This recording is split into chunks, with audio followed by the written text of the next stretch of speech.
தமிழ்நாடு முதலமைச்சர் மாண்புமிகு தளபதியார் மு.க. ஸ்டாலின் 72வது பிறந்த தினத்தை முன்னிட்டு திருநெல்வேலி தச்சநல்லூர் பகுதி திமுக சார்பில் நெல்லை மத்திய மாவட்ட திமுக பொறுப்பாளரும் பாளையங்கோட்டை தொகுதி சட்டமன்ற உறுப்பினருமான மு. அப்துல் வஹாப் இன்று தச்சநல்லூர் சிவன் கோவிலில் விலையில்லா மதிய உணவு வழங்கும் நிகழ்ச்சியினை துவக்கி வைத்தார்.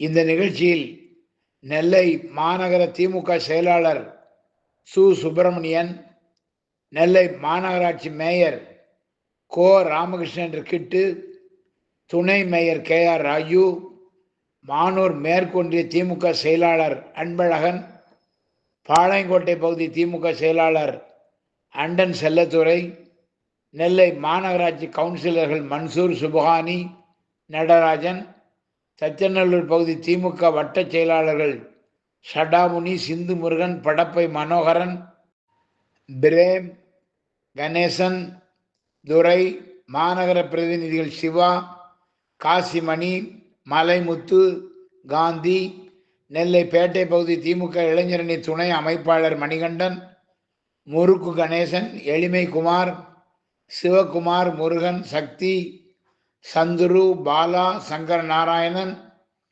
ஐயம்பெருமாள், சங்கர் கணேஷ், மாரியப்பன், குமார், A1 அருள்மணி மற்றும் திமுக நிர்வாகிகள் பலர் கலந்து கொண்டனர். நிகழ்ச்சிக்கான ஏற்பாடுகளை தச்சநல்லூர் மண்டல முன்னாள் சேர்மனும் அப்பகுதியின் திமுக செயலாளரும் நெல்லை மாநகராட்சி கவுன்சிலருமான பி. சுப்பிரமணியன் மிக சிறப்பாக செய்திருந்தார்.